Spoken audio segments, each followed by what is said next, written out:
Ta-da! Here we are. Everybody can hear me good? Let me know in chat that you can hear me, and then we'll get caught right up on the great conversation that seems to be going on in chat. Nicodemus, how you doing? So just need to know that I can that you all can hear me, and we'll get started. How's everybody doing? Ta-da! There you go. All right, perfect. That's good enough for me. All right, so first things first, we had Noob Cakes join as a silver level membership on YouTube, which means Noob Cakes hasn't been to the new website yet and seen what's going on over there. Because YouTube memberships are a thing of the past. They're still there, but the benefits aren't there. So let's get rolling here. What are the best and worst parts of owning and operating a Rust server? Well, the worst parts of owning a Rust server is owning a Rust server. The best part of owning a Rust server is owning a Rust server. It's incredibly time consuming, especially at the very beginning, building your community, the website, the Discord, the server itself, getting a good balance of the plugins and stuff like that you want to use on your server. These are all very time consuming things. And then you're never really done. It's not like you can ever say something like, okay, I'm done. I don't have to do any more work on my server. You'll never get to that day. So if that tells you anything, that's my stance on it. Okay, so this majority of the conversation seems to be residing around hosting, strangely enough, which, okay, that's cool. And there's lots of opinions in chat about who is the best and who they've tried in the past, which is really good. Me, I've tried a lot of different hosts, and I've been with a lot of different companies, and I've seen things that I hate and I've seen things that I love. So the best thing that I can offer when you're deciding that is obviously find something that's close to you. You don't want to be going to a host that is only located across the pond or something like that. You definitely don't want to do that. But something close with good DDoS protection, good uptimes. There's a lot of factors to consider when you're looking at which host to go with. I mean, obviously, I'm partnered with Fizzgun right now. I've previously used Iced Host in the past. They were also a really good partner of mine, really solid performance. I can't even remember. There was a company that I was with back in the day. Damn, I can't even remember their name. But they were the first company that I started out with for hosting. It's not like I was in any type of a partnership situation with them. But looking back on it now, I didn't know any better at the time, but looking back on it now, they weren't awesome. And I wish I could remember the name. I'm sorry, I can't remember the name. But anyways, it's not like I'd sit here and bash them anyways, so it's probably just as well that I don't remember who it was. Pinehost, I've only ever used Pinehost when somebody grants me access to have a look at their servers, to look at their systems. I've never actually used it myself. I've heard good feedback. They've got I'll say they've got some work to do. The other competitors in the space, guys like Fizzgun, are really leveling up their game, and these guys like Shockbite and Pinehost, they're really going to need to start leveling up in order to keep up. Nicodemus says nothing really beats dedicated hosts in terms of performance and stability. I do agree with that. You can, so the meaning there is like you want to own the machine. You can still be going through a hosting company, but you want to own the machine that your servers are residing on instead of using shared services. I believe that's what Nicodemus is talking about. Yelnuts, how you doing, man? Great to see you as always. And we've got BMG Jet. BMG Jet. The community thinks that BMG is going away. BMG, I'm going to leave it up to you to take this opportunity to let everybody know that you're not going anywhere. Yes, I can bump up the mic volume a little bit. Actually, no, I can't. All I can do is move it closer to my face. How's that? Is that a little bit better?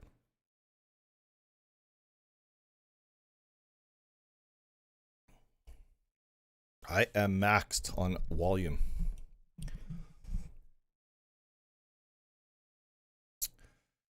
Vinny J used to be on Pine's management team, and you can say that their support is better than most, but that's where I will quit, as that's all good. All right, fair enough. I think I can read between the lines there. Dedicated seems to be required if you're going to be going to mod. I fervently disagree with that. I think there's hosting companies out there right now that can handle mods quite well. The problem that you run into when you're in that arena is the hosting company has no control over how much memory each one of those plugins is going to require, and you could very easily overload your limitations just with plugins. So I understand why people are saying that. However, I don't always agree that going to a dedicated machine is the way to go.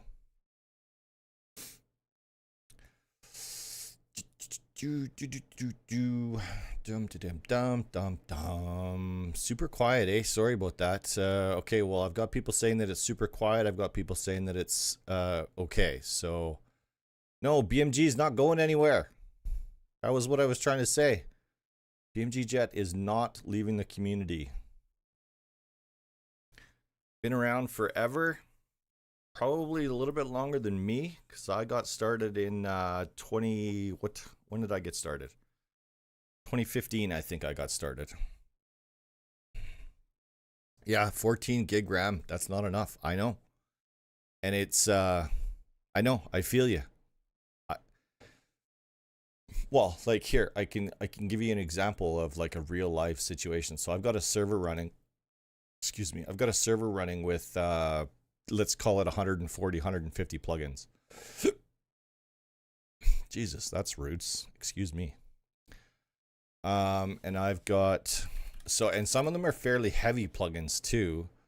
And okay, so in this, that was bad timing. I'm using 10.5. I'm using 10.5 right now on my server. So that was a bad example because I was expecting it to be a lot higher than that. Little Sev, what's happening, man? Yeah, noobs. Sorry, man. I am maxed out. There's literally I don't have any more dials that I can twist on, so I can't go any louder than that. Maybe it wouldn't happen to be. Oh no, because it's XLR. I can't control that. Never mind. I could just start yelling at you. Would that help?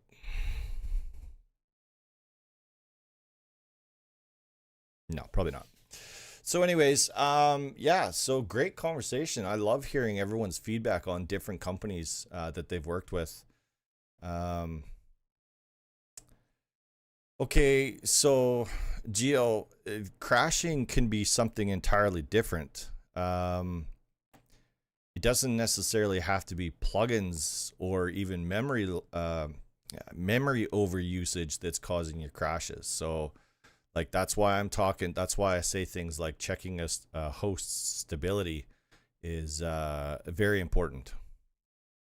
All right, Jason says, so I've got people saying both. So I'm just going to say that it's good and you need to turn up your volume instead of me turning up my volume. Map size entity count will use more RAM than plugins unless the plugin has memory leak. Yep, 100%.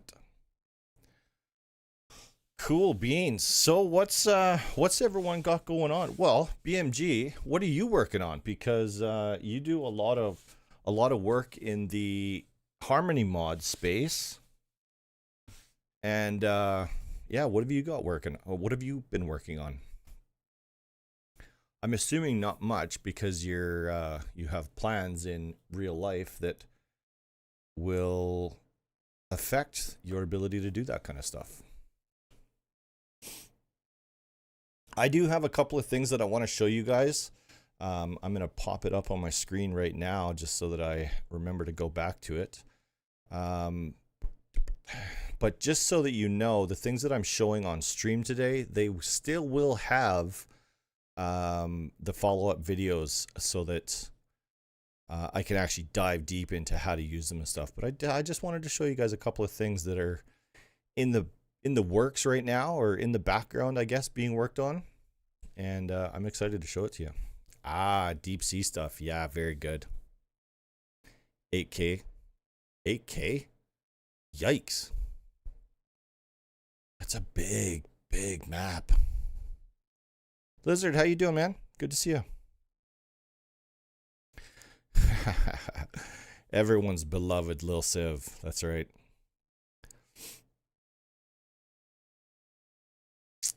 Not much. Just getting started, really. Lots of really good chat going on about preferred hosts or what people are looking for with their Rust server hosting and stuff like that. Not big stuff yet. Lil Civ very quickly becoming the longest standing moderator in my Discord because they seem to be going away. Which is all right. I understand. Things change. Life changes. I totally understand all of that. But yeah. All right. So on a previous video, I did show you guys this.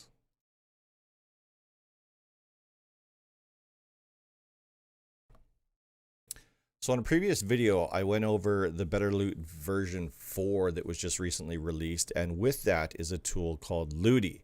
And in that video, I talked about them having different types of editors. This one right here is the one that I want to bring your attention to, which is the Alpha Loot editor. Because say what you want about Alpha Loot. But the editor definitely, I'm glad that somebody else came up with a different solution. And so actually, strangely enough, it was brought to my attention that they're very close to releasing the Alpha Loot editor on Looty so that we can edit our Alpha Loot files directly on the Looty website. As of when I started this stream, I'll just check it here real quick. When I started this stream, it wasn't publicly available. Okay, so that is still the case, but this is it. This is the Alpha Loot editor that I'm looking at right now. Obviously in a dev mode. So it is coming. It's I'm assuming very close to being publicly available, which is fantastic, and I can't wait for that. And like I said, I'm going to be doing a full-on video about how to make use of the Looty version of the Alpha Loot editor, because there's going to be a couple of tips and tricks in there that might not be so obvious. So we'll get that taken care of in an upcoming video. There's also, man, I could tell you guys about so many things that when I announced that I was coming back, I was flooded with people that were talking about all these things that they were working on. I was actually quite surprised, that I hadn't heard from them up until then. So I guess I understand that. But then there was just so many cool ideas coming. We've got, what's another one I could tell you guys about? There's the gallium aspect of things, which is a weird situation that I have to balance because I want to be able to present you all with gallium and what it is and what it does for your server, which if you don't know, it's basically an anti-cheat system that is external from EAC. But I want to be able to show it to you guys, but I don't want to show you enough so that it shows the bad guys how to circumvent these situations. So it's kind of a weird thing, and I'm working with their developers to put a plan together for that. But on that vein, we've got Rank Eval has gone through a complete rebuild, so I want to redo that plugin or that system too, which I've done a previous video on. But it's as soon as I can, I want to do the updated version because Rank Eval version 2, we'll call it, is pretty sick, and you guys are gonna like that, especially those that are already using it. Maybe there's some things in there that you don't know yet, so hopefully I can go over some of that stuff.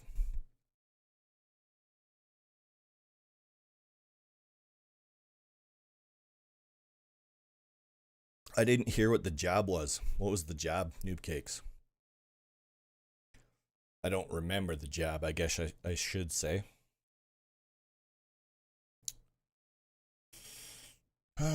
Which chat is slow? That one is slow. All right, let's use this one. The Alpha Loot editor is good, but there's some limitations on more complex loot profiles that are hard to manage in the old editor. Yeah, exactly. That's my point. It's time that somebody came to the table with a new solution for editing Alpha Loot files. Me personally, I prefer Alpha Loot. Or I should say, I've been using Alpha Loot for quite some time. I haven't switched over to Better Loot yet.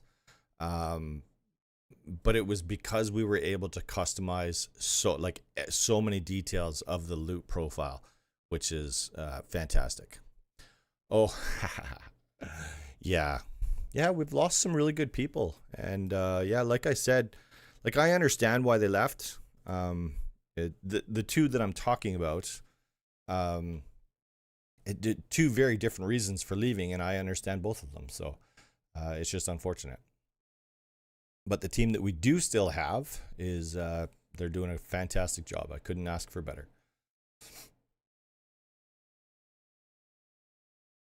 So yeah, another what was something else that I wanted to show you? Oh, that's what it was. Something else that's going to be coming up in the very near future is a built-in feature for FizzGun. So let me just show you what that looks like real quick. So this was also another feature just recently released. I think it was released just after the live map. But this is basically, it's going to be a plugin manager that is directly available on the FizzGun dashboard, and that's available to anybody that has a server with FizzGun. So it's right now we only have access to Umod and CodeFling, and on the CodeFling side of things, it can only be the free ones. So there's no method of logging in so that you can access your premium plugins that you've purchased on the CodeFling website. Yet, I want to say yet, but I haven't heard anything either way indicating whether that's going to be a thing. So if you are a plugin hosting site and you want to be added to this, you just got to reach out to myself or the guys over at FizzGun, and they'll work with you on getting your plugins available for this plugin installer. But yeah, it's another one of those things that that the guys at FizzGun are working on to make your life even easier than it was before. You can directly access the plugins on each one of these sites. Obviously, you can set them to automatically update when a new update is pushed out. Pretty cool stuff. There is one tiny detail that I haven't mentioned to the guys at FizzGun yet. But I would like it to, like, so if I click on my installed plugins, let me just see. Yeah, so what I would like to have happen is for this list to populate with the plugins that are currently on the server. And like I said, I haven't mentioned this to FizzGun yet. Maybe there's a reason why that functionality is not there yet. But you should be, I would like it to be so that you click on the installed, and because this hasn't been generated yet, you click on a button and it checks your server to see which plugins you have, and then gives you the appropriate options to deal with those plugins after that, whether that be update, automatic update, or add, remove, whatever. You know what I'm saying. You know what I'm talking about. Yeah, Sin, you know what? I kind of agree with your sentiment. Loot tables, I hate doing loot tables. I honestly hate it. It's probably the most cumbersome task when setting up a server. There's no easy way to do it. Sinful says, I'm thankful for your videos. Started PvE a few months ago with zero knowledge, tons of plugins and events, and zero issues. Fantastic. That's great news, man. Great to hear that. Everyone online, hit a like to help boost the stream. So just so that everyone is aware, we are currently at, can this go away, please? Thank you. I see 11 likes. Really low likes.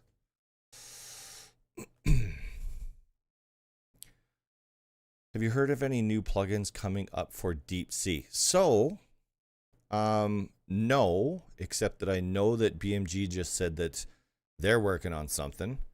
What that's going to look like, I have no idea. To be honest with you, I don't know what to expect with the Deep Sea. They call it the Naval Update, which is coming out in a couple of weeks, apparently.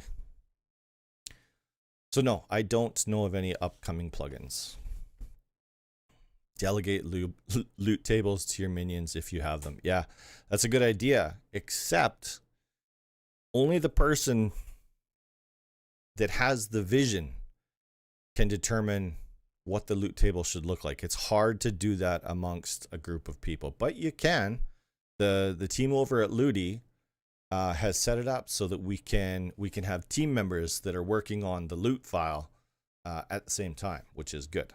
That's obviously a premium benefit of the Looty website, but it's there and you can do it, and it does work.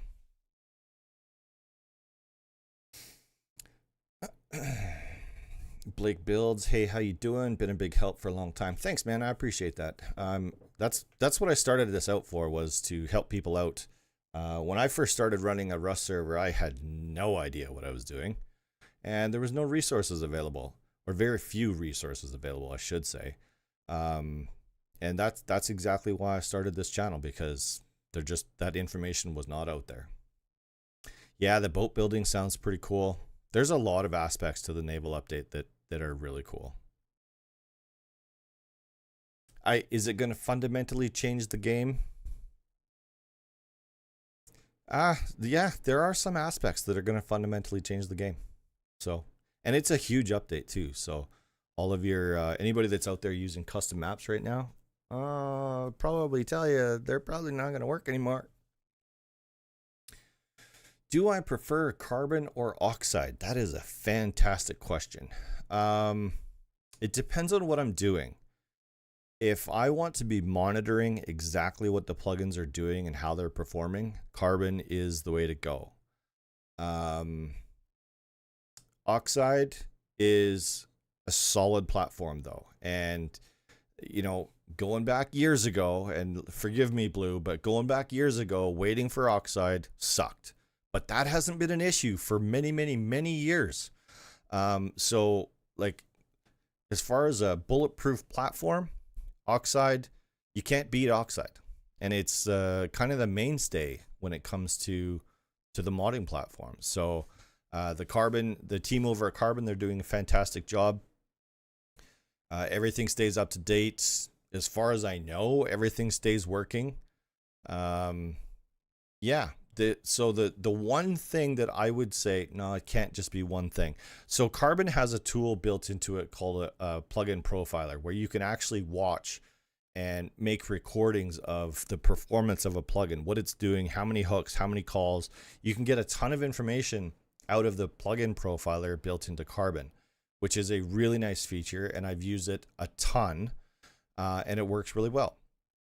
Plus, it has its own some people say GUI, some people say GUI, whatever, take your pick.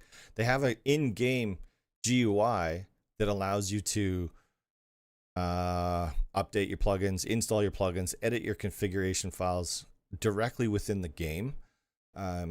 So that's really nice. There's a lot of pros and cons to both of them.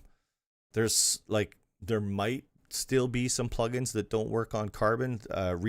My most recent conversation about that is we don't know for sure if Payback 2 works on Carbon, only because I haven't been able to contact anybody that has tried it. So if anybody in chat knows if Payback works on Carbon or not, let me know, and then I'll pass that information along. Old and reliable, exactly. So if you're thinking about exploring Carbon, what I would suggest you do is set up a test server and just try it out and make sure that you can make it work for what you want it to do. If you like it, make the switch. If you don't like it, no harm, no foul. Yeah, so I've heard some people that switched to Carbon and then went back to oxide. No bigs. You're totally within your rights to do that. I've also heard of a lot of people that switch to carbon and will never go back to oxide. There's people in both camps for sure. Carbon hates plugins with covalence. A lot of free plugin insurance with Umod use covalence. This may have changed, but that was the biggest issue I saw. That's fair.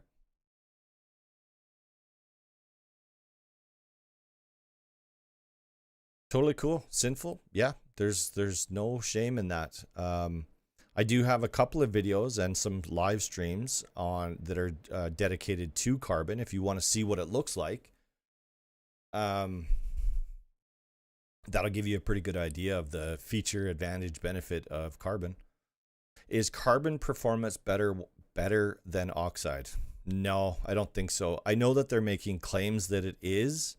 But I don't know how they could accurately measure that and report on that. But that they are saying that carbon is more performant than oxide. Me personally, I can't say whether it is or it isn't. Vinny J, I use Payback Part 1 and Part 2 on my carbon server. Okay, fantastic. I will report that. I think that was in my premium Discord where that question was asked. So Steppy Plays, I won't bash on anybody. All I can do is give you my honest feedback, and that's only based on experience. So if you're asking about somebody that I've never actually used before, I won't give you any feedback on that. Pine hosting I have used in the past, not for my own servers, but for clients that I'm working on their servers for. It's a little bit rough around the edges, I would say. They need to step up their file management system. They need to there's a couple of things that they need to work on. If I was going to pick a host today in North America, for obvious reasons, you can see the name right on my screen right now, I would go with Fizzgun. For two reasons. They're solid. For three reasons. They're solid. They're really performant. They have really good client-side features built right into their dashboard that everyone gets. And I can save you 30% off for your first 2 months if you use promo code SRTBULL at checkout. So 3 really solid reasons to check out Fizzgun. And I apologize if you can hear my cat wailing in the background. He's upset that I'm talking in here and I'm not talking to him. Sorry about that. Nothing I can do about it till the wife gets home. Carbon does have some cool debug tools. 100% agree with that. And apparently Oxide was working on something similar too. I haven't heard from Blue in quite some time, so I don't know where he's at with that. But when that topic came up a while ago, he said, I'm already working on a solution for that. So, yeah. So basically, shut your face is basically how that went. Weird question. Have you heard anything for Amino and his plugins? So I haven't heard directly from Amino, which sucks for me. I hope he's okay. I think he's okay. But I know that he's doing real life stuff and has completely stepped away from his computer, which is totally fine. And I fully support that. As far as his plugins go, I believe Shady One for You has taken over the maintenance of his plugins on an unofficial basis, I think. And I have recently noticed, let me just double check that again because I haven't looked recently, but I think one of his systems was actually taken off of, or not taken off of, but like no longer available for purchase. No, that is no longer the case apparently. So I'm assuming, yeah, so Shady is listed as as a contributor on his stuff. So I think he's doing the repairs and maintenance on Amino's plugins. But yeah, I don't know what happened to him. I don't know where he went. I hope everything is okay. But yeah. So Amino's plugins are still being maintained on CodeFling. They're being maintained by Shady.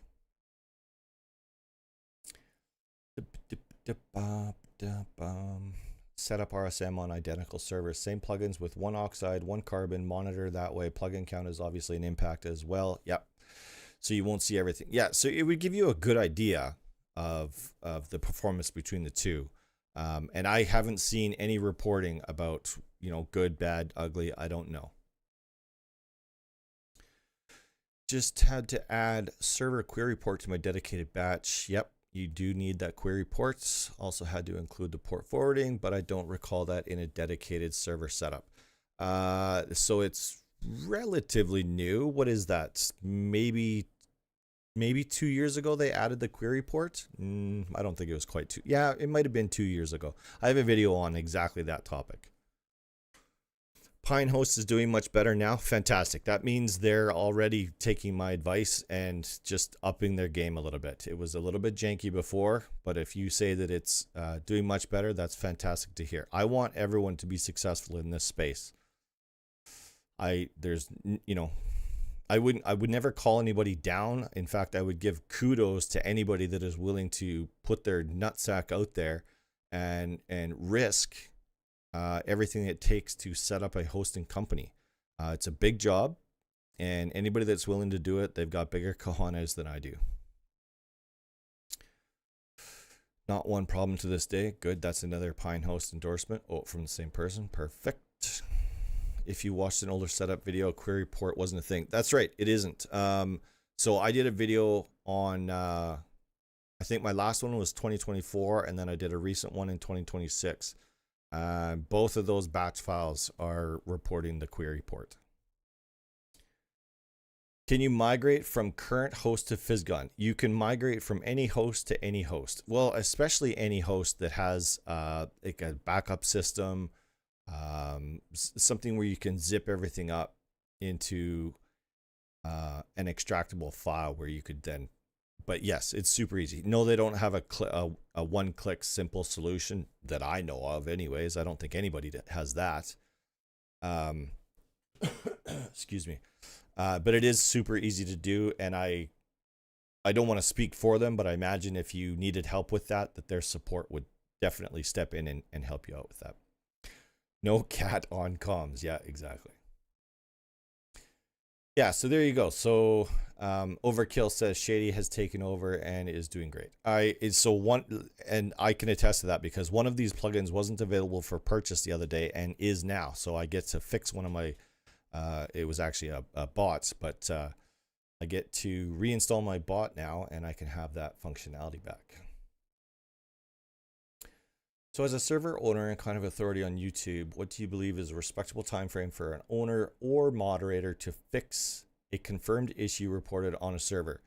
My personal opinion on that is if you don't fix that within 24 hours, you're a failure. Now, the one caveat to that is if that person that you're talking about is me, I'm going to require more than 24 hours to fix that stuff. You don't even want to know what my real life is like. But I sometimes can't respond to things that quickly. So I know what you're saying, by the way. Cool. And we've got Qatar Part has joined the YouTube membership as a silver level. Thank you so much for that. I appreciate the support. I do need to put a note in there that says that the YouTube membership system is going away and to head over to srtbull.com and become a member there instead, because that is a far better way to go. When do you think the RAM shortage is going to hit Rust servers? Well, it depends on what you mean by that. If you're talking about the world market, very soon. If you're talking about the availability of RAM from the hosts, I would say we've been experiencing that for years. But yeah, I do know what you're talking about. It's going to hurt, and it's going to hurt more than just Rust servers. It's going to hurt a lot of things. Overall respect and love using Pinehost. They're even recently added AI support for each user's server to auto fix things for you and add config plugins. Yikes. Cool. I would like to test that out. because I don't trust that. But that's cool that they're working in that arena. Pinehost has instant setup, a ton of plugins ready to load. Just edit your way. Yep. Cool. Sin, I don't know. Did you miss one? I hope not. It's all good. All good. Vinny J, I don't speak that language. I don't even know. It looks like maybe is that upside down letters? I'm sorry, I can't read that. Qatar part, hey. Yeah, I've heard that a couple of times, Geo, that Pinehost wasn't able to get Carbon to work. They do have to implement something on their side before that will happen. But yeah, I have heard that a couple of times, that Carbon doesn't work on Pinehost. Bear with me.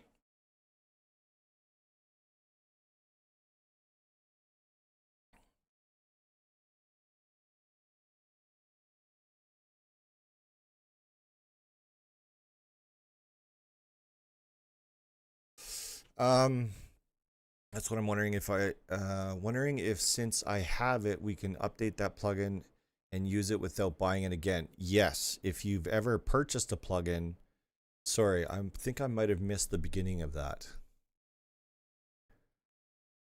You should never have to buy a plugin again.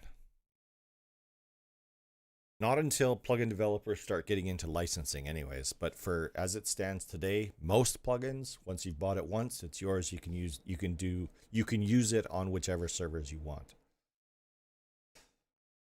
But each hosting site does have a licensing agreement, so pay attention to that. I've dedicated box with Pine hosting myself, so far they've been great, but you're right, there was a time when Pine was not that hot. And to be fair, I haven't used Pinehost in quite some time, so I'm kind of telling tales outside of school here, because it hasn't been a recent experience with Pinehost.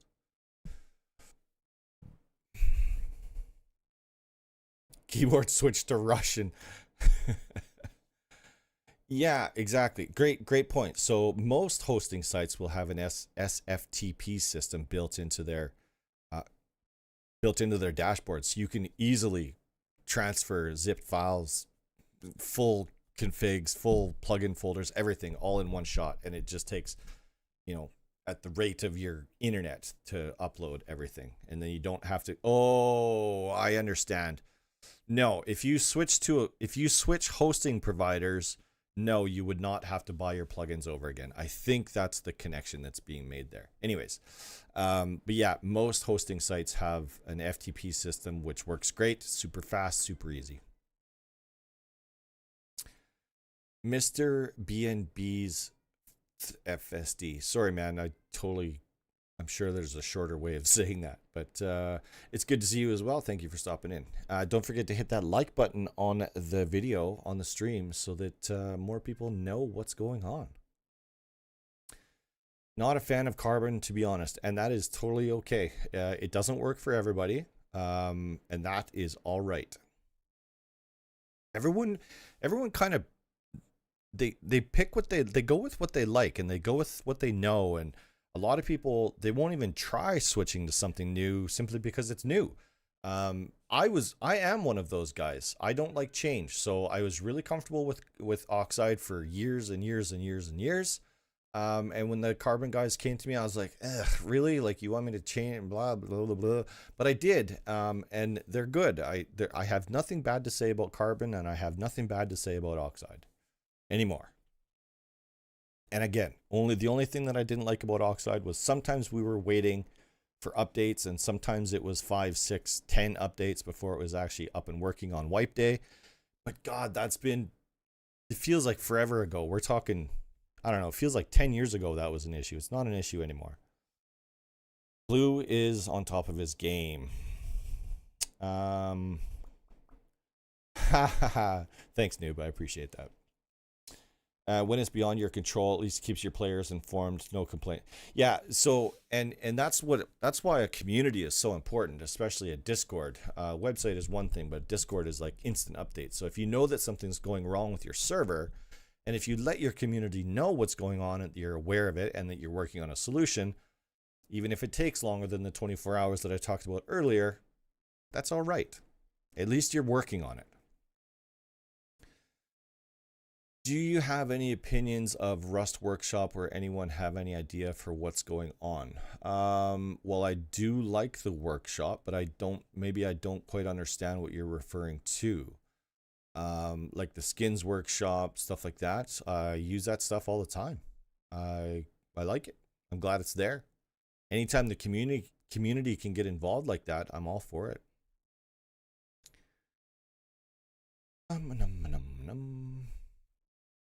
Being in e-waste business is a huge demand. 16 gig DDR resell going for 45 a piece is crazy, but good for my, yeah, I bet it is good for your business. Absolutely. Boyce, what's happening? Good to see you. Sorry, that was for Amino's plugin Discord link. No, the one that I was referring to actually was it was a bot actually. It was Ultimate Archon Plus.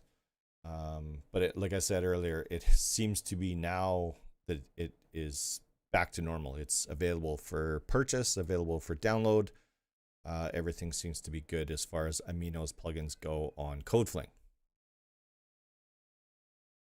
Oh, you're not so mama. I gotcha. Now I know who you are. That's an interesting name for you.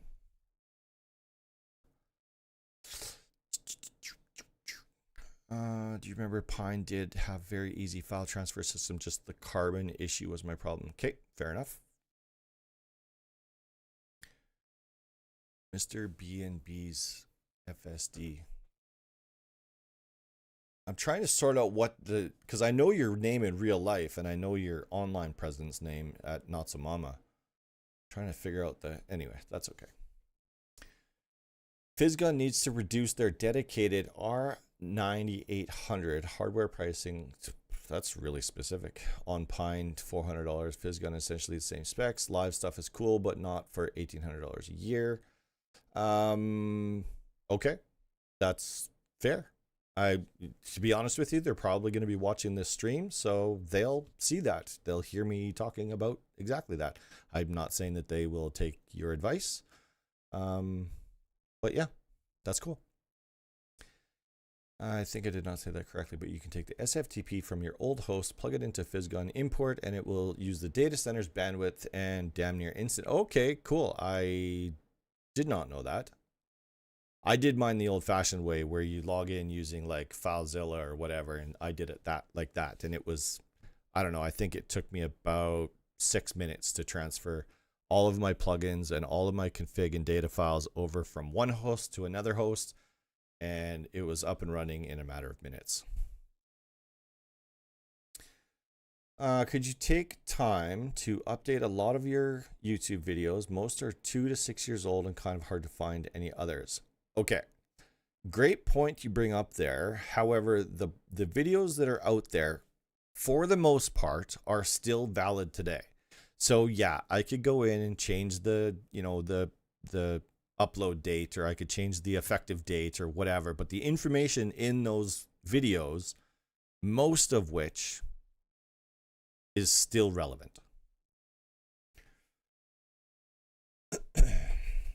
Carbon has its merits, nothing bad I remember from my experience, but just yeah, for some reason I just prefer oxide, and you fall into the same category as a lot of other people as well, and that's totally okay.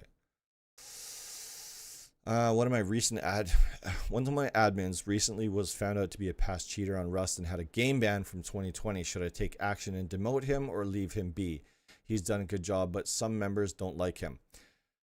If it were me on my personal servers, and this is just if it were me, take action. Don't let them be an admin, because there's a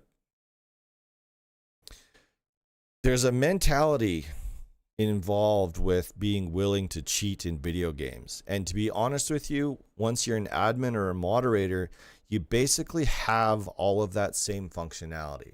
So if he cheated, if he legitimately cheated in a game before, and now you've given him admin level on your Rust server, you're essentially feeding that desire, if you know what I mean.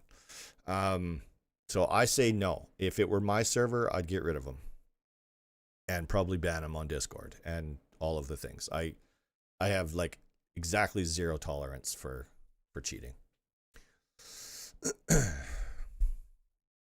One of my admins oh no, I already read that one.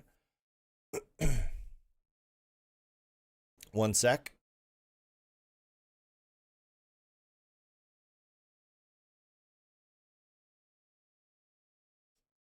I will gotta go back here and read that. Okay. Yep. Fair enough. I was just reading back to see what High on Tech had said that Vinny J was agreeing with. Facepunch was willing to give cheaters a second chance, so you should as well if you trust them enough to make them an admin. Great opinion. I disagree. Just because Facepunch gives somebody a second chance doesn't mean I should. And definitely doesn't mean they should. But I get your point. Valid. Yeah, I know. I remember your store too. I remember your store, Bits and Bytes. Yep, I remember. Nice little call out there for you. But I don't think you still have that store, do you? Little repair shop for your game controllers and stuff like that. Game consoles and stuff, I think it was.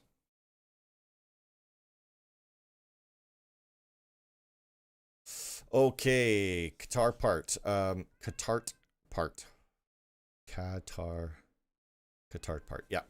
Referring to skins being made for the workshop these days, I feel like it becomes kind of rigged. Not sure the correct word for it, but yeah, it keeps accepting known artists and doesn't accept unknown artists, I'm assuming is what the rest of that is.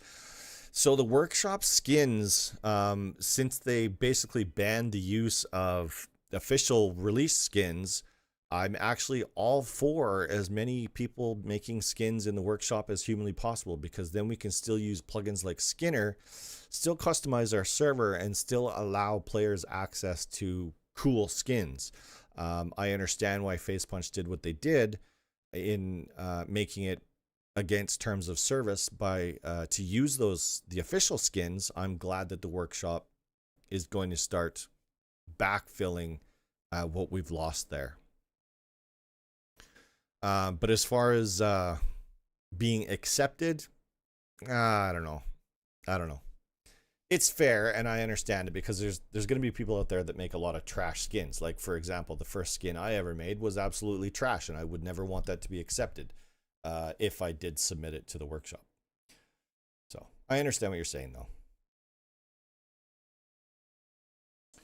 Yeah, so I didn't know that either. Steppy Plays. I didn't know they had any leniency towards cheaters. It's BMG, and I trust what BMG is saying.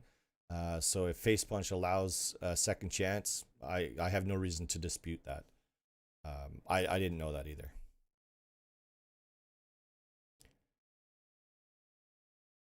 Yeah, I think you're overreacting, Qatar part. And we got another YouTube membership. And seriously, the more times this happens, I'm going to have to put a little note on there that says, head on over to SRTBULL.com and become a member over there instead of becoming a YouTube member. But anyways, I do appreciate you becoming a member on my YouTube channel. And thank you so much for the support. I appreciate it.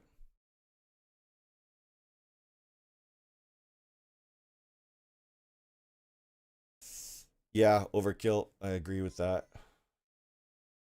Huge red flag. Yep, I agree. Have to play devil's advocate here. What if it were me? You have watched me change over the years. Is it possible for a person to change? Does your opinion remain the same? I know you personally, though. And I could say, look, Noob Cakes, you were an asshole and you cheated on a server. And now I need to punch you in the face. And then we could probably move on from that. However, being the internet, being as anonymous as it is, for the most part, I wouldn't give anybody a second chance unless I knew them personally. And I could say, don't be a dumbass anymore.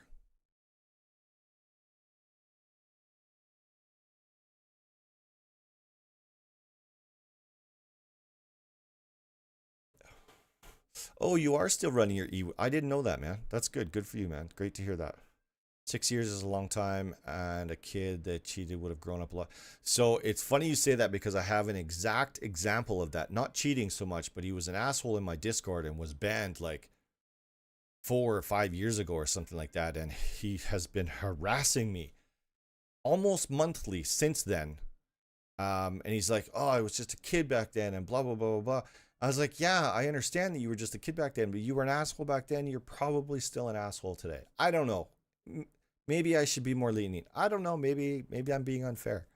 People that know me in real life though know that I'm kind of a one-shot deal, and if you screw up, like I'm definitely not a third chance type of guy. So, but yeah, BMG, I get your point, and that's a valid argument.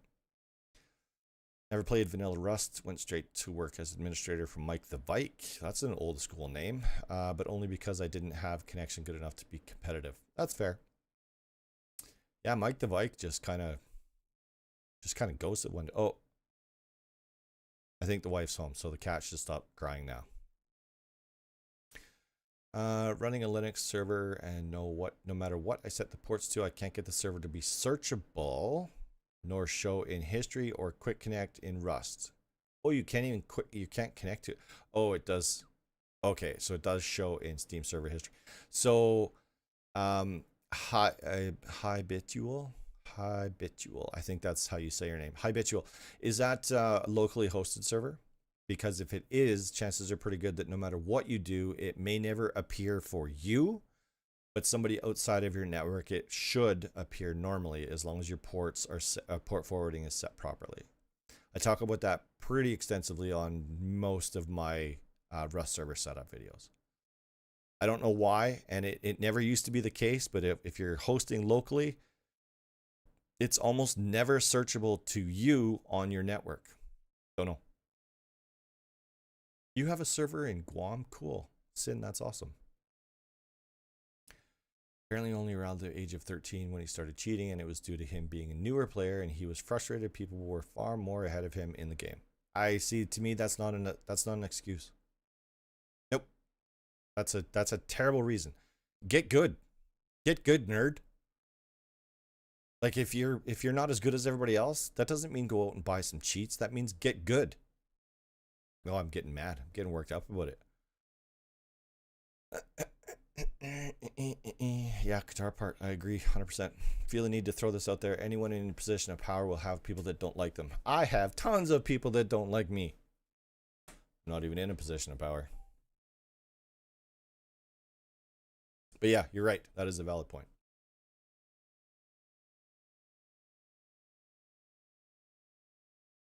Sinful. That is a incredibly hard question to ask. Hard question to answer, I should say. So the question is, if I wanted a custom plugin made, what would be a roundabout fair price? That is entirely dependent on the scope of the plugin. Some real basic plugins you might get for a couple bucks, 5, 10, maybe $20. I've seen plugins get sold for hundreds, and I've seen one plugin sold for thousands, and not just 1 or 2,000, but 5,000. So I understand why you're asking. You can hit me up in Discord, and I can point you in the right direction of the developer that might be interested in taking on a project like that. But as far as cost goes, there's no way to know. Ha. Yeah, that could be Noob Cakes. That's a fair point. Say try joining on the site. It will not let me click it. I did already describe it. It's not left. I tried joining on the site. It will not let me click it. Did I already subscribed, or is it not lived? Oh, I can check on that. I'll check on that in a little bit. I understand what you're saying there. I was a kid back then, didn't cheat, Facebook, blah, blah, blah, the multiplayer. Yep, gotcha. Oh, Facebook games. Yeah. Farmville.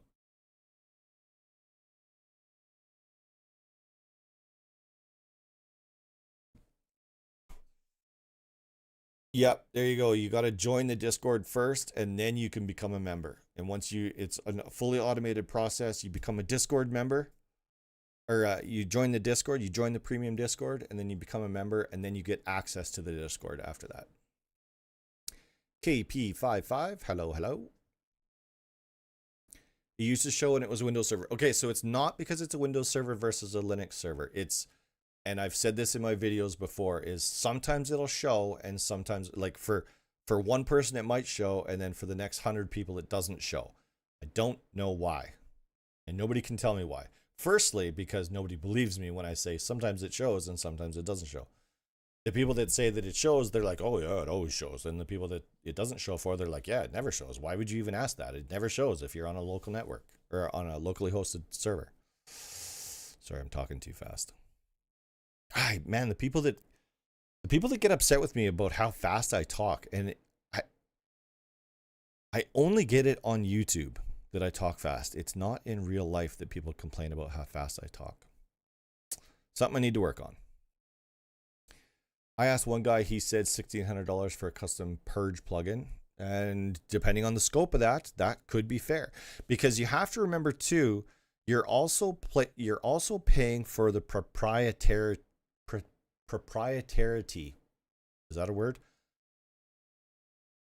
The proprietyness of that plugin. So it's only yours. That developer can't sell that plugin to anybody else, but they still have to keep it maintained for you for however long. SVR, so the PayPal thing is unbelievably complicated, and I'm not going to get into it on stream, but it is incredibly complicated. I know, I know. I understand. I'm sorry. I'm trying. I'm still working on it. It's just, yeah.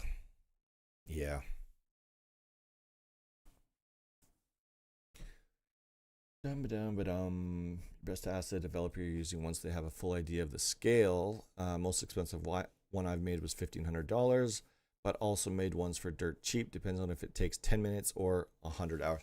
So on that note, let me just check on something real quick here. There is a developer in the community that was working on a project called, damn it. So here, I'll tell you about it, and I'm not going to put any names in the blanks. There is a developer out there that was working on a specific AI chat, so like similar to ChatGPT, that was specifically designed for creating Rust plugins, fixing broken Rust plugins, basically a ChatGPT that was dedicated just towards Rust and modding. And we were set up to do a promotional video for it, but in the last couple of weeks, I keep bringing it up and it keeps getting blocked by my my security system. And their Discord is very quiet, so I don't really know what's going on.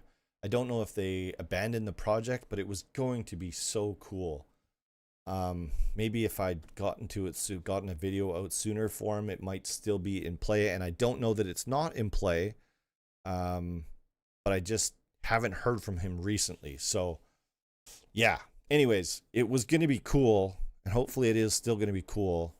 But we'll see. I know that's a lot of teaser information, but there is somebody working on something in the background that should be cool. Sorry, I know that's not very much information. Asked for train bases a long time ago. I asked for train bases a long time ago, and a year later, train homes. Yeah. Well, and I did a video on train. What's it called? I think it's called train bases. Is it not? Which was that was a fun video actually. I don't know how. Oh, train homes. Oh, that's not the same developer though. But it looks very similar. It was super cool. I enjoyed it. I didn't implement it on my own server, but the concept was definitely there.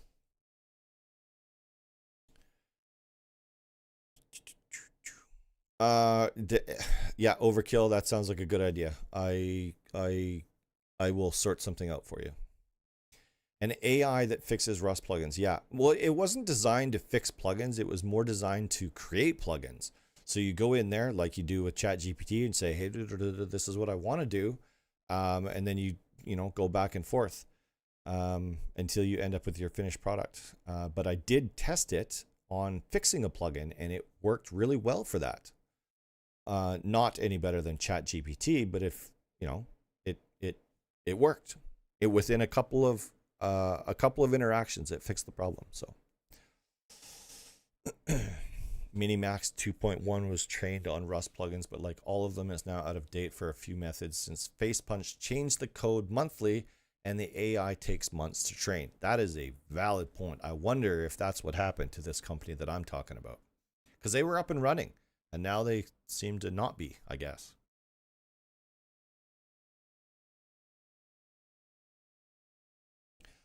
I have a really strong opinion about AI and developing plugins. And to be honest with you, I don't support it.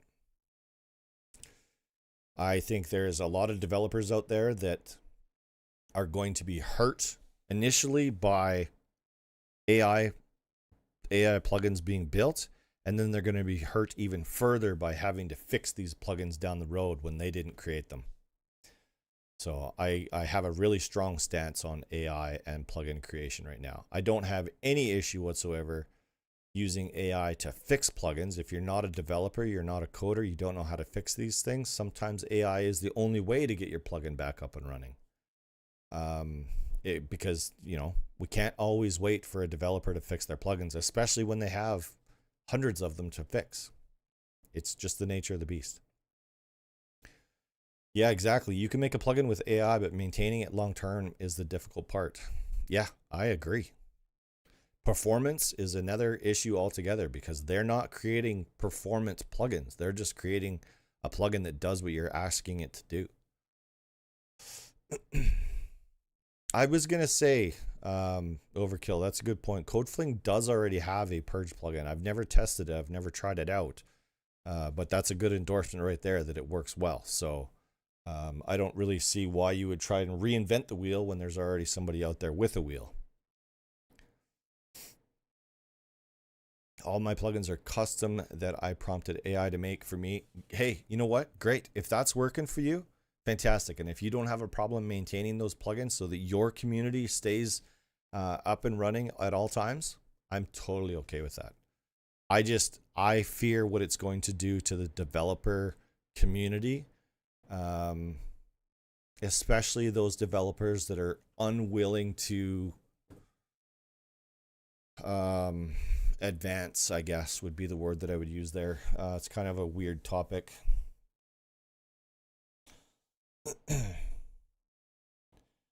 Yeah, vibe coding is fun and entertaining for a lot of people, but you can sometimes end up with real crap product. Yeah, I agree with that.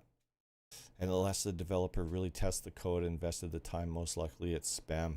I don't know about spam, but yeah, it can be junk for sure.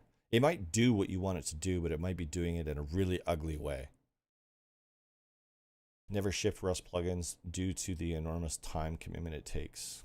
Yep, that's totally fair. And a lot of developers won't even take on private projects because of the ongoing time commitment that goes along with that.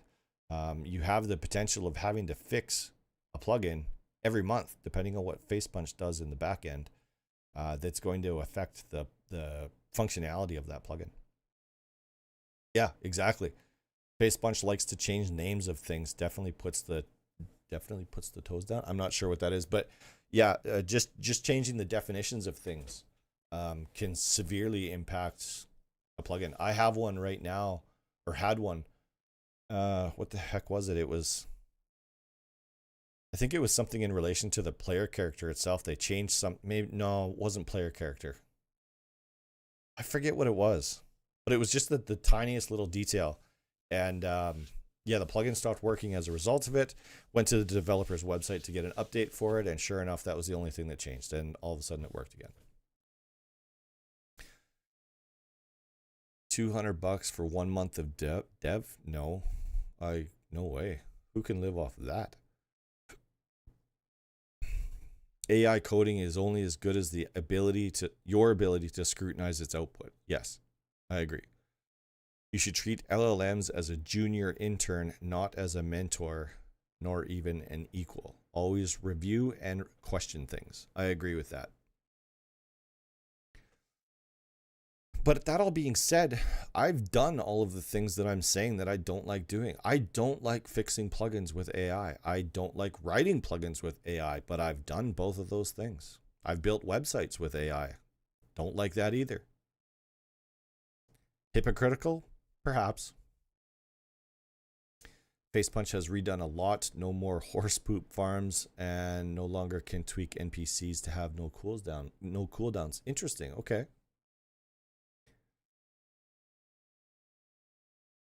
Puts the toast. I gotcha. Now I understand what you meant by that. Keeps you on your toes. I understand.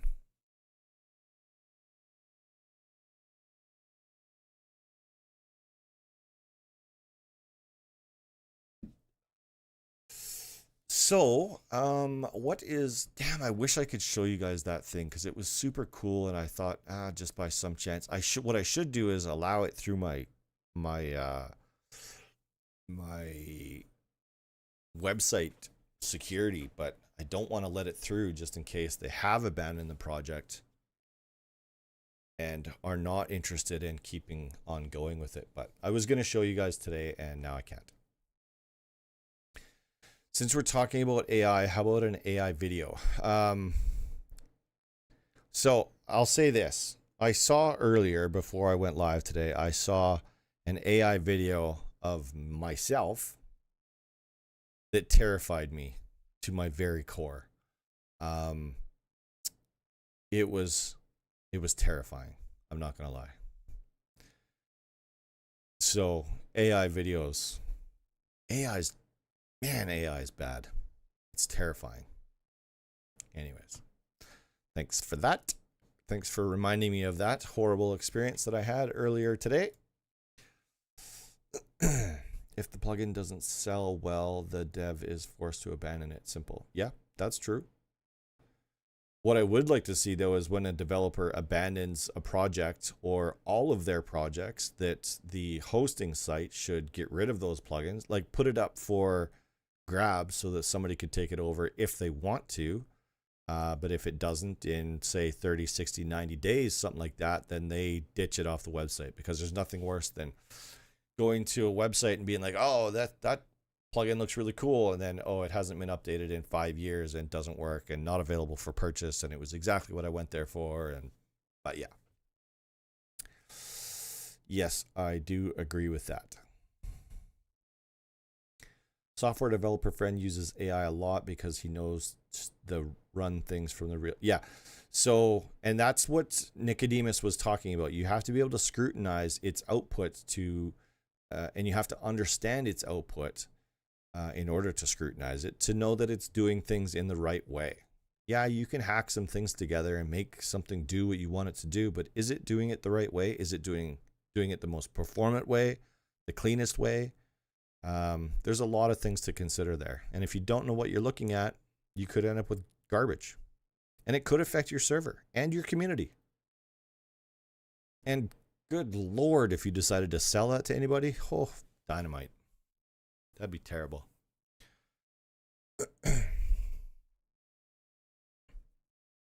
Used AI to make a GUI for the Linux server. It lets me see logs, set wipes, reset. Yeah, so that's fantastic.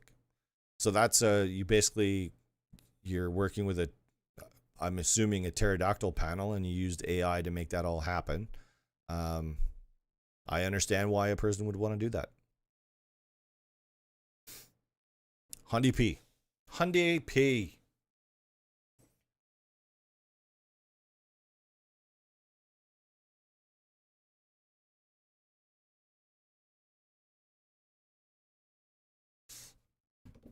Nicodemus, amen. So Nicodemus, funny story for you.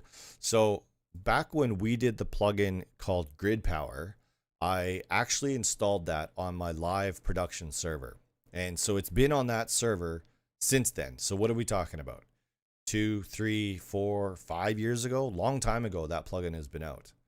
I recently had a player come to me and be like, you know what they should do is they should make it so that we could hook up power to the power poles in the server. And I was like, this server already has that. And he's like, what?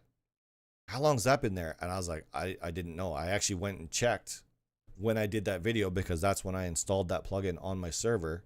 I forget what it was. Maybe it was 2 years ago. I don't remember. Anyways, he was like, this is the best thing ever. This is so cool. I can't believe this has been here this whole time.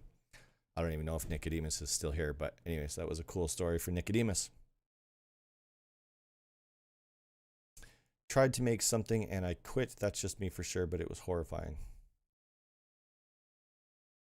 I think you're talking about AI videos. Yeah, they're horrifying. They're terrible. Do you have any ideas to improve PvE servers in terms of things to do besides the typical convoy, raidable bases, etc., etc.? I find the gameplay loop is lacking a lot sooner than on PvP. Well, Curve, since you asked, I wasn't going to say anything, but you did ask directly, semi-directly. I don't like PvE servers. And it's for that exact reason right there, is there's really only so much you can do on a PvE server. So is there something out there that somebody could build or create that would make PvE worth it? Probably, because there's a lot of incredibly talented people out there, incredibly creative people out there that can come up with something that will make PvE servers good again. Or good, period, because I don't believe that they've ever been good. But I don't know what that is. I don't have any affinity for PvE. I've never ran a PvE server. I don't know that I've ever played on a PvE server. Yeah. So you could add PvE. So the only suggestion that we've seen so far is to make a PvE server better is to add PvP zones. If that doesn't tell you everything that you need to know, oh, good, Nicodemus, you are still here. So if that doesn't tell you everything that you need to know about PvE, I can't help you.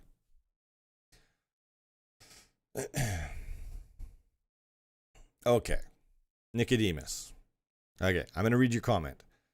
Many players are surprised how Facepunch hasn't been inspired to introduce power line pole connections natively, but at least there's wire slack now, 3 to 4 years after it was introduced by my plugin. Yeah, so they're taking the offshoot idea of your plugin and not the main core idea of your plugin.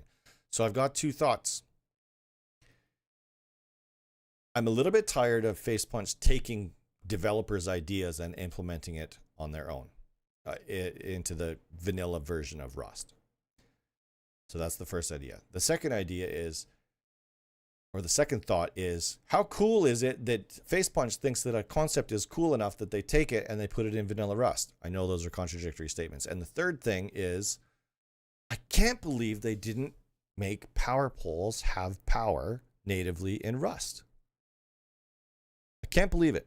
So they saw that video, or they've seen your plugin. I know that they have, because or I'm assuming that they have, because they did the wire slack thing. And that's where that came from, I believe. But they didn't take the power pole aspect. I don't get it. So BMG has some PvE ideas. Base clone plugin. You want to raid a base, the server clones it and put it. So you could. So your own base, you would clone your own base and have that put on an island for you to raid?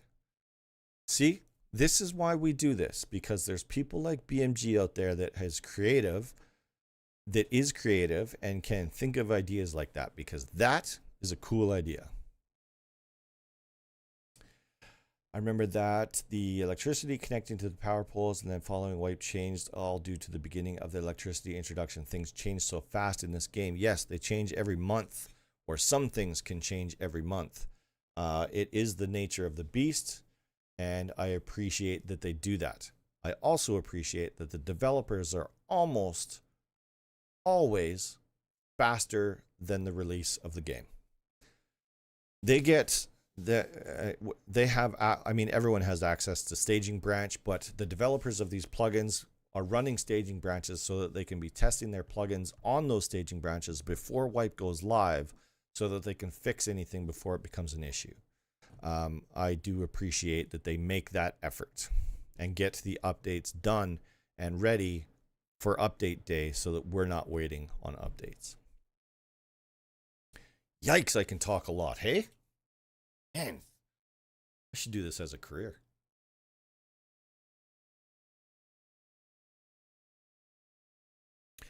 Even worse than that, oh, hang on, I skipped one. Call of Duty ripped off a lot of us old school mod makers years ago.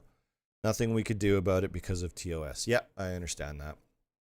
Even worse than that, Facepunch neglects plugin developers. The documentation is an absolute joke.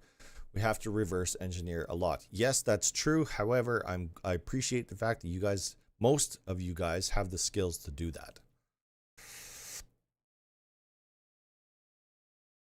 Caruza says, to be fair, Facepunch added scaling. Oh, scale. Oh, I thought you meant like scaling a wall. God. Yeah, I understand what you're talking about. Yeah, BMG, you should patent that idea, because that's a good one. That's a good idea. A great PvE event is a base cloning plugin. And I'm just going through some real quick ideas in my head, and it's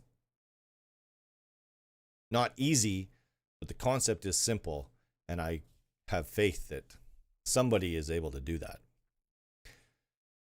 Nintendo lawyers will already argue it's copying the Pokemon summon logic. Okay, fair. Yeah, you should get that idea in the works. That's a good one. I like it. 100% that the naval update is dropping on this next big update. The word is so far, yes. But last time they announced it a couple of days before update that they weren't. So who knows? I'm going to say probably yes. Typically speaking, the team at Facepunch, they generally take most of December off. So the January update, it was silly of us to think that they would have pushed the naval update for January. So it only made sense that they push it to February. They've all been hard back at work again for January. So I have no reason to believe that it's not going to be ready for the February wipe. No, I'm not making skins for workshop. So I wanted to learn how to do it, and I did that, and I'm not really interested in making skins. I've had a couple people make skins for me, and they're hosted somewhere on the workshop. One main issue for Rust is that NPCs are just terrible. Yeah, so careful what you wish for there. I get why that's not Facepunch's focus. It's not important on PvP. Oh, yeah, PvP, that's right. Yeah.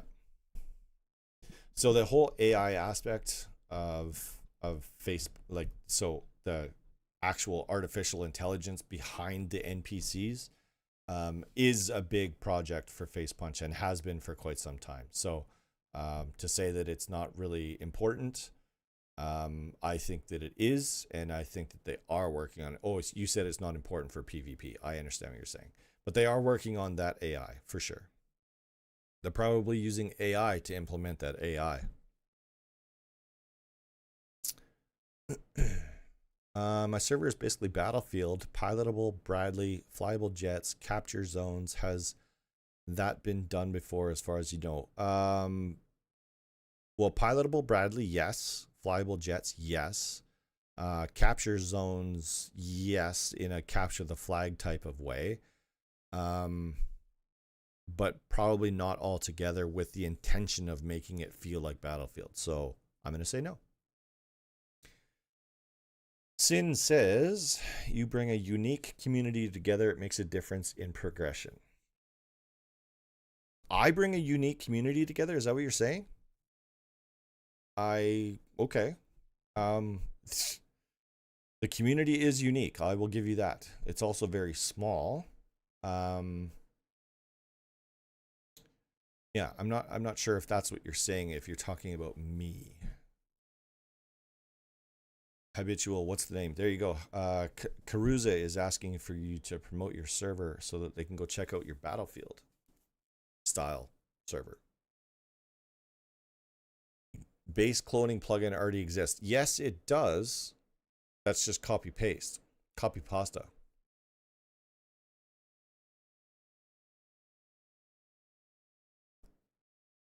Yeah, Nicodemus, that is 100% true. The scaling thing that the comment earlier was about scaling so that you could build, yeah, so Caruza could build those vehicles in the way that he did, and it is fantastic, and you should definitely go check out Caruza's vehicles plugin. It's not a plugin.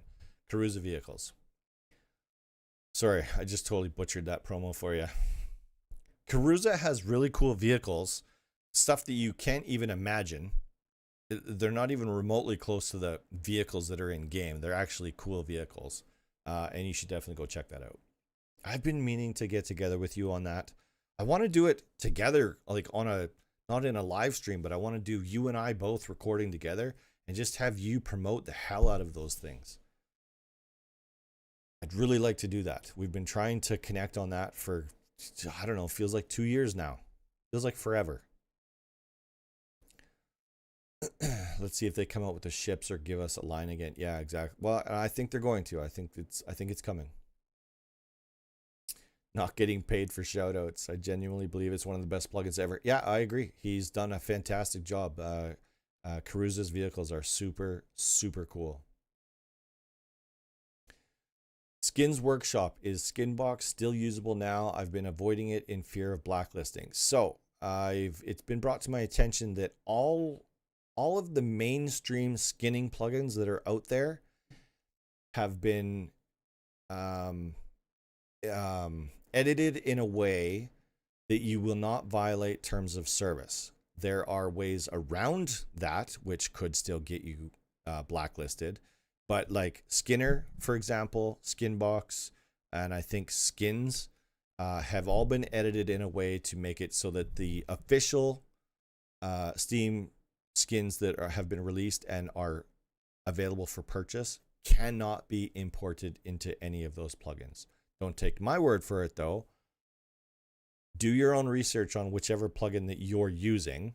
I can only speak to Skinner 100% because A, I use it, and 2, I've talked to the developer directly about it. So he's put those safeguards in place so that you won't violate terms of service.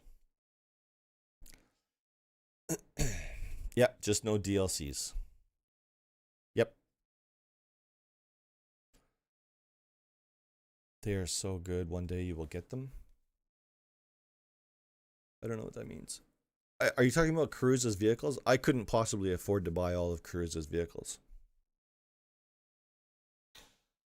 The basement plugin. I don't know of the basement plugin, and now you have piqued my interest, so let me have a look. Let me have a look.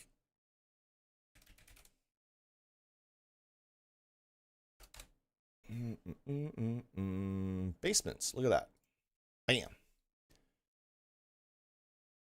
Basement plugin lets players build underground rooms beneath their bases, place a hatch on your foundation, and dig straight down into the hidden basement with walls, ceilings, and full building privs.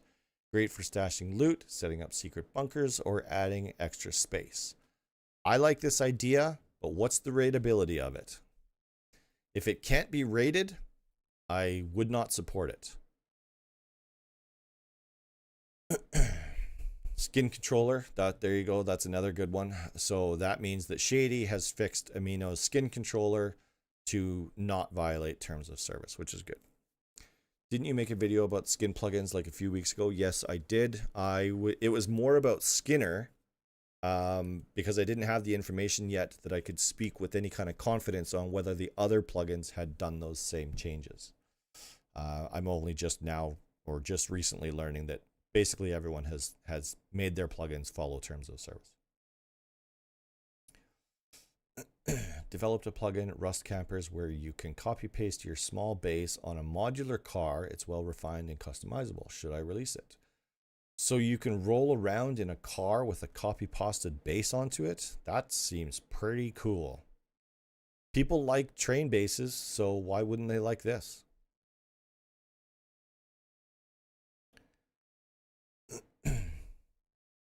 Yeah, exactly. So real DJL, exactly. Caruza stuff, and yeah, it's a bit pricey, but I understand why and how much work it takes. Those vehicles, I can't even imagine the amount of time that was put into those vehicles. It is super cool. And it's, I wasn't saying that it's not worth the money. I'm just saying I couldn't possibly afford all those vehicles. Jesus.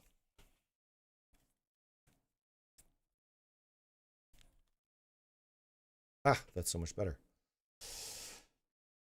Got the treehouse plugin after I seen your video. Still waiting for someone to build something crazy. Yeah, me too. So the treehouse plugin is on my server, and I haven't seen anybody use it yet. I like it. I'm surprised that people aren't using it more. Maybe they don't know it's there. Actually, that's a valid point. It's like the Pixel Foundation bunker. If the stability is under 100%, it's fair. Okay. 10 to 30 hours per vehicle. That's less than I would have imagined. But yeah, the number of vehicles that you have is absolutely insane. How's the performance with all those building blocks and entities moving? Yeah, that would be a valid concern. Now you guys can hear my cat again. The wife is obviously out of the room, and he's having a conniption fit about it.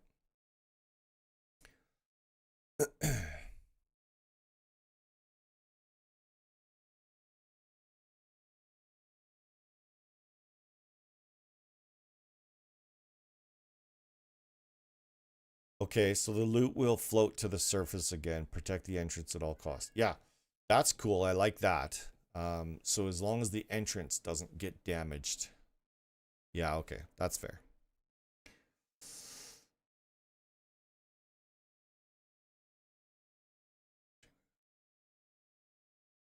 Yeah, so habitual, I think it's habitual. Sorry about that.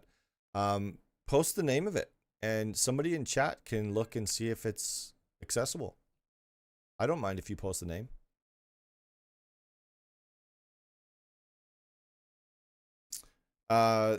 So Caruza's vehicles is on his own website. Just let me, I'm gonna post it here. I just have to get it from our conversation. Okay, so it's a Discord link. I thought it was a website, but that makes sense. It's a Discord link, so I will post that for anybody that is interested in checking out Caruza's vehicles.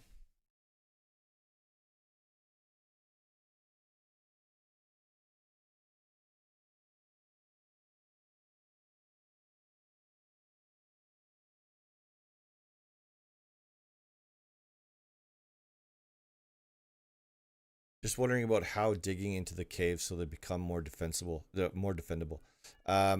Yeah, the whole concept of making the terrain interactive is a completely different thing altogether. I don't know that the terrain would ever be interactable. Speaking of low spec servers, what would be your recommended server FPS to aim for to be? I saw online something about 240. No, absolutely not. So I run my servers at 35 FPS. Now that's server side, not client side. 35 to 50 is probably safe. There are some plugins out there like not Dropship, the other one, the Tugboat. I think it's called Tugboats, available from Lone Design. Won't even function on less than 20 FPS. So, which of course is controllable, but that's the default, is it won't function below 20 FPS. But I set mine pretty low. I think mine are at 35. You guys can hear that. I'm sorry. There's nothing I can do about it. Can Skinner and Skin Control work tandem in a server? They could, but why would you ever want to do that? especially with the upgrades that Skinner has, that Whispers has done on Skinner. I don't know why you would ever run both. Seems like a waste of resources to me. As long as the server FPS is above 25, it should be fine, and that's the speed. Yeah, exactly. So you don't need an astronomical FPS on the server side. Like I said, I run mine at 35. BMG says anything above 25 is good. Yeah. So there you go. So for those that were asking, I don't have Rust loaded up. So can somebody search for Battlefield Rust and let me know if that server shows up in the server directory for you? And of course, based on where both those people are in the world, that will have an effect as well.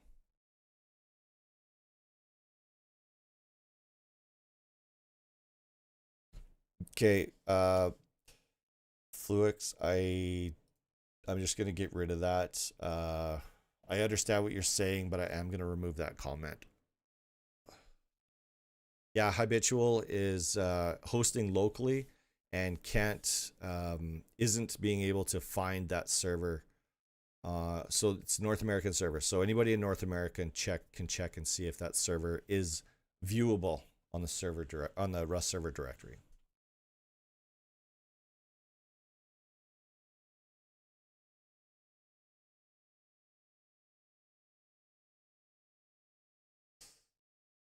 Okay, so this topic keeps coming up. So I have skin controller, but Skinner seems to have more skins and still would like to keep what skin control has.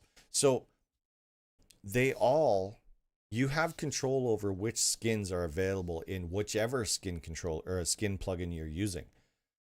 So you go to the skin workshop and you download a pack of skins, you import those skin IDs into your server, and those then become available to the players on your server, or to the players that have access to your skinning plugin. I don't like because like a lot of these skinning plugins, they don't come with plugins, or they don't come with skins. You have to import the library of skins. Some might come with like some examples or whatever, so that you know what the formatting looks like of what the skin library looks like. But yeah, they don't come with skins built in.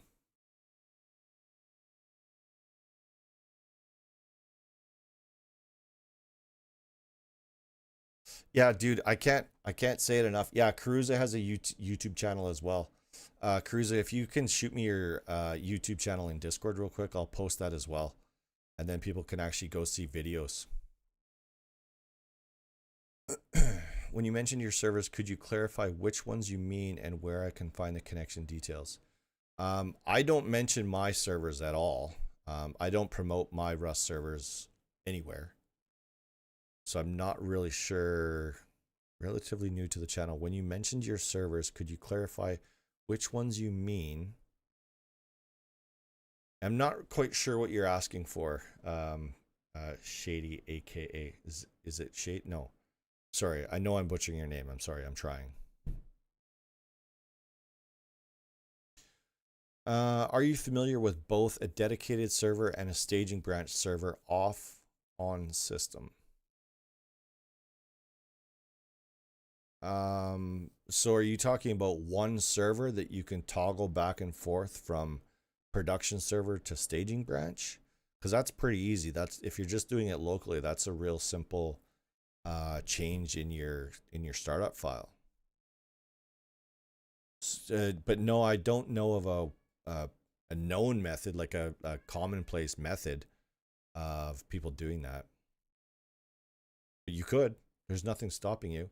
Or if you have a dedicated machine for hosting your servers, I would just set up a clone and have one at staging level and one at production level.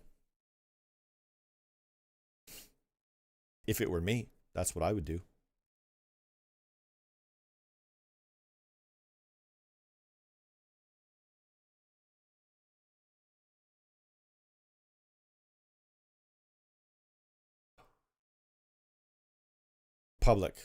Public and staging branch files are different. It's not just a switch. Yeah, like I don't know of a way that you could make that happen very easily. It wouldn't just be a toggle switch, that's for sure. And oh man, could you imagine the confusion? That could be a nightmare actually. I would keep it separate. Take my first advice. Keep them separate. But there's nothing stopping you from having a clone. You could have both of the exact same server, one on staging and one at public release, with all the same plugins or all the same maps or everything the same, just one is staging and one's not. You could do that quite easily. So no responses yet to Habitual. So that means I'm going to do this. And while this is loading, I'm going to actually load up Rust. And while this is loading, it might hitch out my stream a little bit.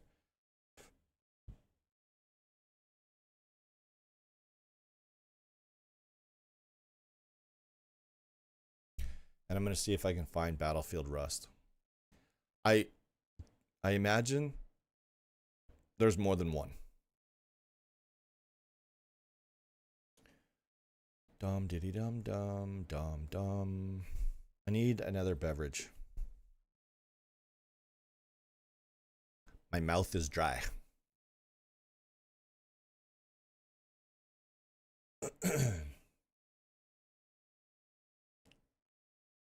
Actually, I'm not loading into an actual server, so it probably won't have too big of an effect on the stream, but it may. So just a warning.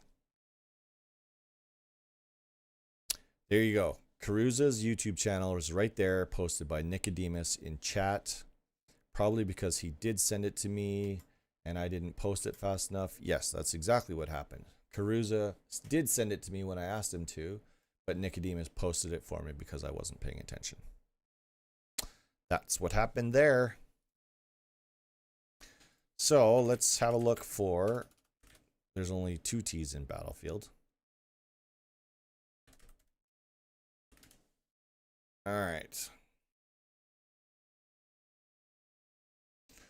So the problem with that is there's too many in here to know for sure which one is yours or not yours, because Battlefield, is it Battlefield Rust? Yes, Battlefield Rust.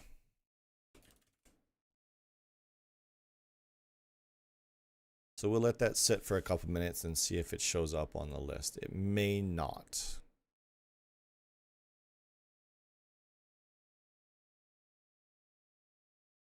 And we'll click refresh there.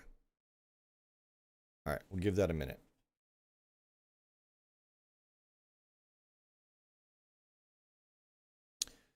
All right. Since Rust is open, bring back server reviews. Yeah.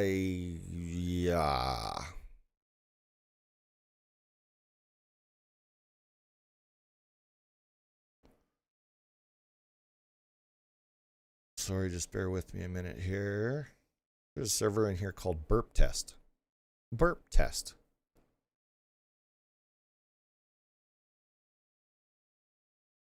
Yeah, I'm not seeing it, my friend. So, and we're not going to dive too far into the weeds on this, but as far as your port forwarding goes, how many devices are there between your server and the outside internet? So by that question, I mean, there's probably a router, there might be a switch, there could be, and are you on Wi-Fi or are you hardlined? Because that's a huge difference. So hardlined or Wi-Fi, and how many devices are between your server and the outside internet? Because you have to do port forwarding rules on every device. So if you have a router, you have to do rules in there. Well, first of all, you have to do rules on the machine that the server is hosted on, and then you have to do rules on the router, and then you need to do rules on the modem. Anything that is in between the server and the outside internet, you will have to write specific rules for in each one of those devices. The server reviews were fun for me. DMG, I'm talking to you.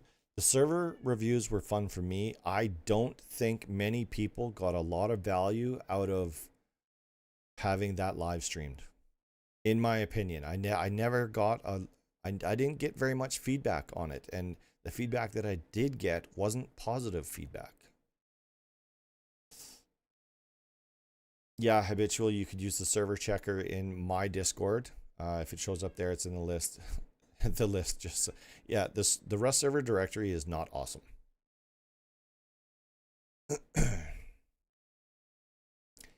If you aren't paying for a static IP, this is another valid point. If you aren't paying for a static IP, likely you're on CGNAT that can't be port forwarded, so you'll only see it locally. Yeah, so dynamic IP addresses are a pain in the butt. I'm really sorry about my cat. I know you can only hear him when he's whining and I'm talking, but I seem to be talking a lot, so you're probably hearing him a lot. Sorry. Yeah, so if you're interested in doing this long term, you could reach out to your ISP and see if you can buy a static IP address. That could also be an issue. Valid point.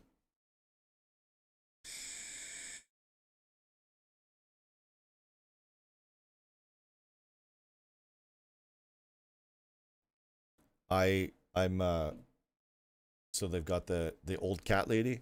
I'm the old cat man because I have 4 of them. All right, I gotta close this because it's just unnecessary resources.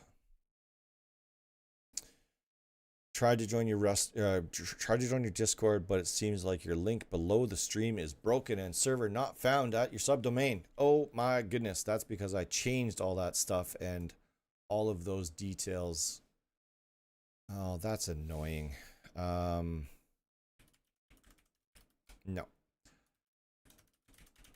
Oh my goodness. Learn how to type, man. Yeah, you are correct, Amundo. Let me get you the actual... I'm just going to get you the actual invite link because I will fix that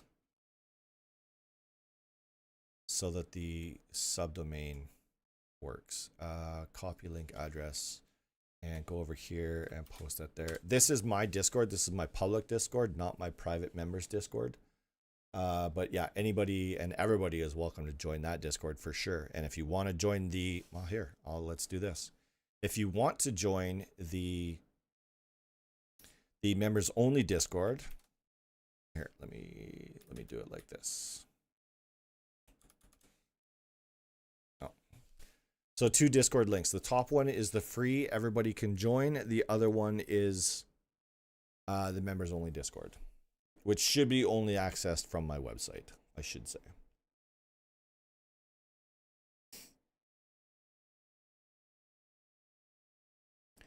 And I will fix that subdomain. Thank you for bringing that to my attention. I completely neglected to take care of that. I switched from, it doesn't matter. I switched DNS hosts.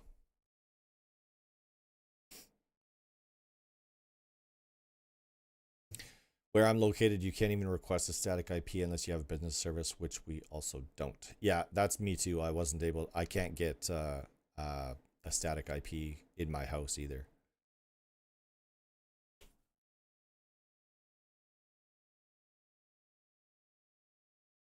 Or from my ISP, I should say.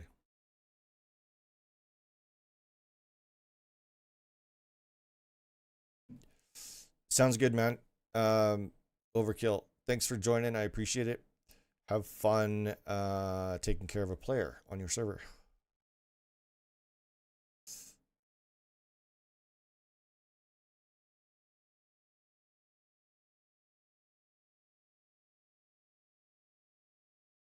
Holy shnikes.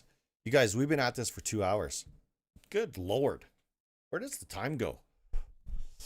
That means that it's time for me to shut her down because I did not mean, I wanted to be on here for an hour. I totally wasn't keeping track of the time. You guys have been keeping this conversation up amazingly, so that's really good. I appreciate that. Don't forget to hit that like button. Don't leave until you've hit the like button. How do you spend most of your time on Rust then? Mainly admin work, or do you play regularly? I don't play on my own servers. When I want to play the game, I go to a different server. Because you can't play and admin at the same time. You just can't do it. It's not right. You shouldn't do it. But anyways, I'm going to shut the stream down. So thank you, everybody. The YouTube members that joined, Just so that you know, there is going to be a time when that functionality is no longer available. So you have to go to srtbull.com and become a member there to gain access to my members only Discord. srtbull.com or rustadminacademy.com. Either one works. They go to the same place. Thank you all so much for watching, and I will see you, well, on next week's video. Thank you so much. I'll talk to you then.